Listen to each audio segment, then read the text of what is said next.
the biggest snub left off of this 31-player list? Mauricio Pedroza, since you are the guest, we'll start with you.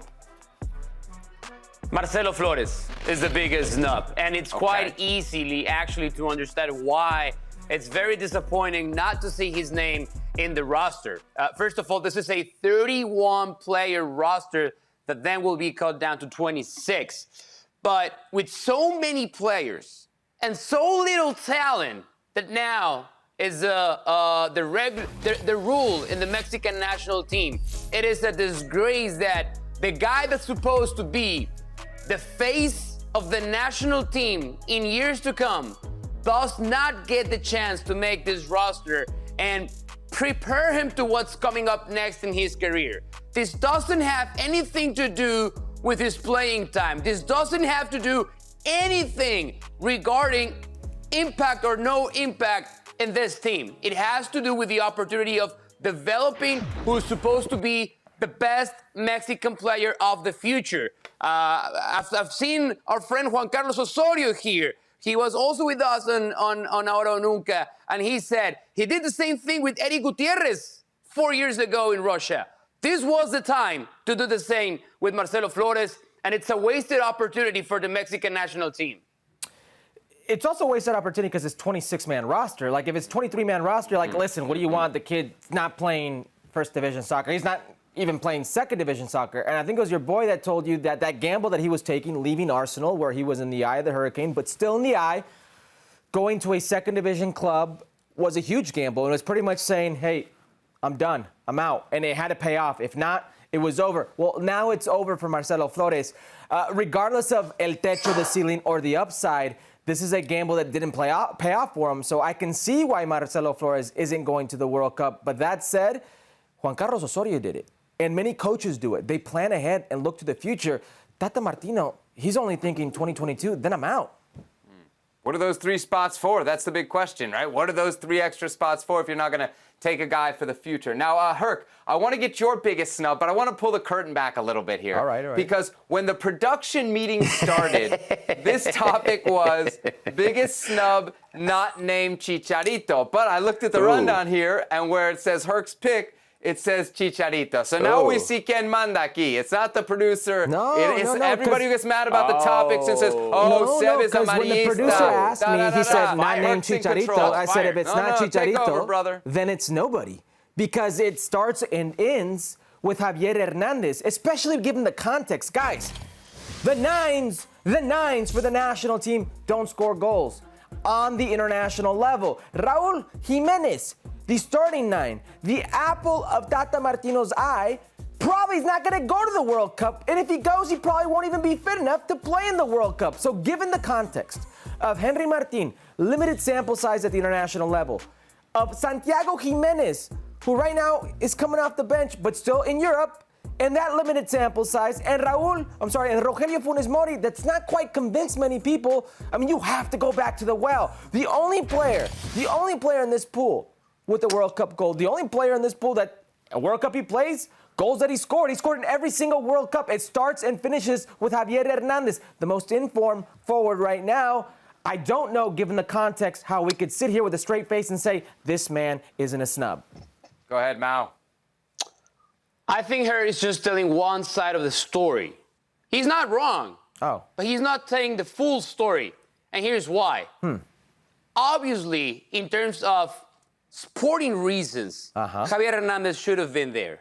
But now we've come to learn that the other side of the story is that he's a toxic presence in that dressing room. He's a toxic presence around the Mexican national team. And this is not the first time that a player in great form is left out of the roster for reasons that don't have to do with his performance on the field. It happened to Cuauhtémoc Blanco in 2006.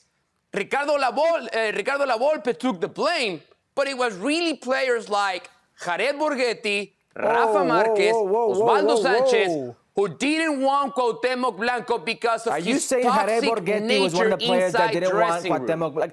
This is the thing. Yeah. You're naming players. He's one of them. But this is no news. I'm not breaking news here. He's admitted to it. We've not had one player say they don't want Javier Hernandez. We've had Memo Ochoa on this very show say if he's there, don't be naive. he will help us. Well, you call You think yourself Mexico- a journalist, you think- right? I'm not a so journalist. now you should know I'm not a as journalist. a journalist. I work no, for no, no, no, no, no, no, no. ESPN, and I'm a You media said- personality. No, no, no, no. I'm not a You journalist. said- I didn't you go to have said journalism yourself school, that now guy. you're a journalist. Now, No. don't take it back. Don't take it back. Take back what? You talk to Colega. people. Memo you talk to Ochoa people not necessarily here said on they the can record. use him. Come on. How good is What is he Mexico gonna say? that What they is have the he gonna luxury of say? leaving What off is he the gonna all-time say? leading goal scorer in their All right, history? let me ask you this.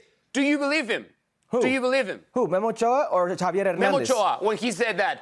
No, do Yes, you I believe believe Guillermo him. Ochoa Yes, I when believe him, because he I said think he he would wants to welcome win. Javier Hernandez with open arms? Here's the You thing. don't? No, you Here's the don't thing. believe him. Let's You put know a pin he's in lying this. straight to your face. Let's put a pin in this. Here's the thing. The problem here isn't if he committed an act of indiscipline, Javier Hernandez. The problem is that Tata Martino and the Mexican Federation have let it grow, this monster grow for so long that conspiracy theorists like yourself bring up he's toxic. Bring up he had an altercation with Memo Ochoa. This is not a Guardado. conspiracy Bring up theory. it's over money. This is bring sourced. Bring up all This these is different. sourced. Bring up all these not different a theory. theories. This is all these- sourced.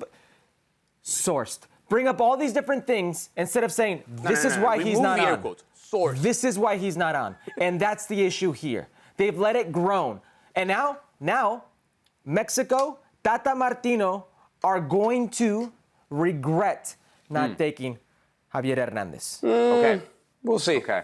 Let's leave Javier Chicharito Hernandez there for just a second. I have another big snub. It kind of, Mau, is down your path, Marcelo Flores, and it's in the goalie position with Acevedo. I think this is a player who obviously at his age, I think would be, 29, 30 at the time of the next World Cup. The youngest goalie that's going right now is Cota. He's going to be 39 in 2026, okay? Talavera's 40, Memo's 37 right now. I know Memo has talked about a 6th World Cup, but for me, you have to have a younger goalie somewhere in there. So Carlos Acevedo, for me, of Santos, definitely deserves that opportunity, at least to go.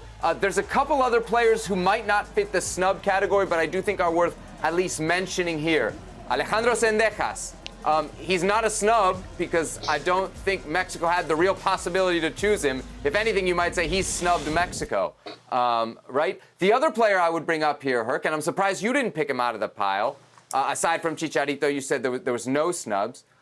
Julian Araujo, because you brought him up before, especially when Jorge Sanchez had a bad week in Champions League against Napoli. Yeah. Well, surely you saw against Liverpool, he had another bad week. So if you're really worried about right back, I'm surprised that you're not surprised that Araujo isn't Jorge there. Sanchez is a starting right back. Your snub would be the third goalkeeper. Your snub would probably get on the field in 2026. Chicharito's the only one that could actually start. Acevedo, the sad thing about Acevedo is Tata Martino, he's really hurting the program because Acevedo is going to be 30 years old come next World Cup, playing his first World Cup. The damage that Tata Martino is doing, whether voluntary or involuntary, whether he realizes it or not, is crazy. All right, I'm looking at some of the comments here on YouTube. Only Juanmar says Acevedo should have been there, and Javier as well, so he might agree with some of us in there as well. Well, thank you very much for watching ESPN on YouTube. For more sports highlights and analysis, be sure to download the ESPN app. And for live streaming, premium content, and let's not forget as well, ESPN FC 7 days a week. Subscribe to ESPN+.